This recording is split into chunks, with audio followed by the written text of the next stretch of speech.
जिस तरह कोरोना आया हाँ उसके बाद एक पूरी दुनिया बंद ही हो गई थी और बात। इंडस्ट्रीज सबसे ज़्यादा मुतासर हुई। खैर आम लोग भी मुतासर हुए, हर तबका मुतासर हुआ, लेकिन इंडस्ट्रीज़ इसलिए क्योंकि एक तो खुद वो बिज़नेस भी हमारा मुतासर हुआ और इंडस्ट्रीज से जुड़े लाखों ख़ानदान हैं वो भी बेरोज़गार होकर, और फिर वो काफ़ी इंडस्ट्रीज जो बाद में वो चली भी नहीं, अभी तक बंद पड़ी हैं, उसमें इश्यूज़ में वो लाखों लोग बेरोज़गार होकर चले।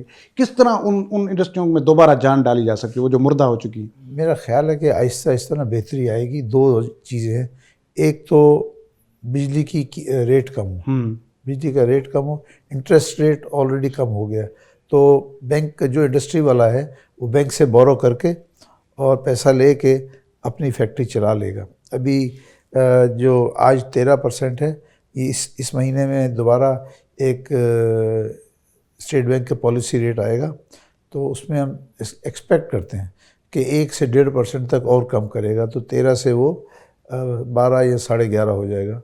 और उसके बाद फिर मार्च में दोबारा एक और पॉलिसी रेट आएगा, तो उसमें भी तो इसका गवर्नमेंट का बिजनेसमैन का डिमांड है कि इसको सिंगल डिजिट में लेकर आओ, 9% तक।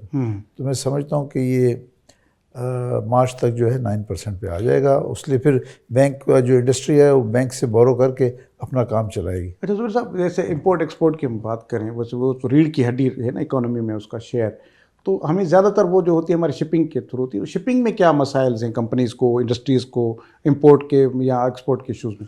शिपिंग में मैं कहूँगा कि इतने ज़्यादा मसाइल नहीं हैं। ये तो देखें, यहाँ पे इंटरनेशनल शिपिंग कंपनीज आती हैं, वो माल कंटेनर में लेके जाती हैं, उसमें हमें कोई इतना बड़ा मसला नहीं है। शिपिंग जो है वो ठीक है, उसमें कोई प्रॉब्लम नहीं है। अच्छा, वैसे वो एक और चीज़ जो ख़ास तौर पर वो है सीपेक। हाँ जी, सीपेक का एक बहुत बड़ा प्रोजेक्ट है जिससे हमारी इंडस्ट्रीज़ इन्हांस होंगी, उसमें रोड इंफ्रास्ट्रक्चर जिस तरह आ जाता है, प्रोसेसिंग जोन्स हैं उसके अंदर, तो वो अभी कब कुछ डगमगा गया है ना वो प्रोजेक्ट, तो उससे वैसे इंडस्ट्री को कितना फ़ायदा पहुंचेगा अगर ये प्रोजेक्ट मुकम्मल हो जाता है सीपेक? देखिए सीपेक के 2 हिस्से हैं।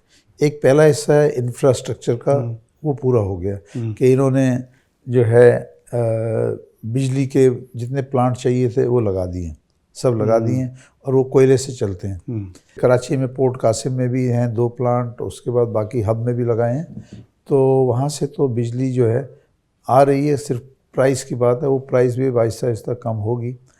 लेकिन जो और आप कह रहे हैं कि दूसरे जो प्रॉब्लम्स हैं, अच्छा ये सीपेक 1 में ना सिर्फ इंफ्रास्ट्रक्चर है कि बिजली के प्लांट लगेंगे,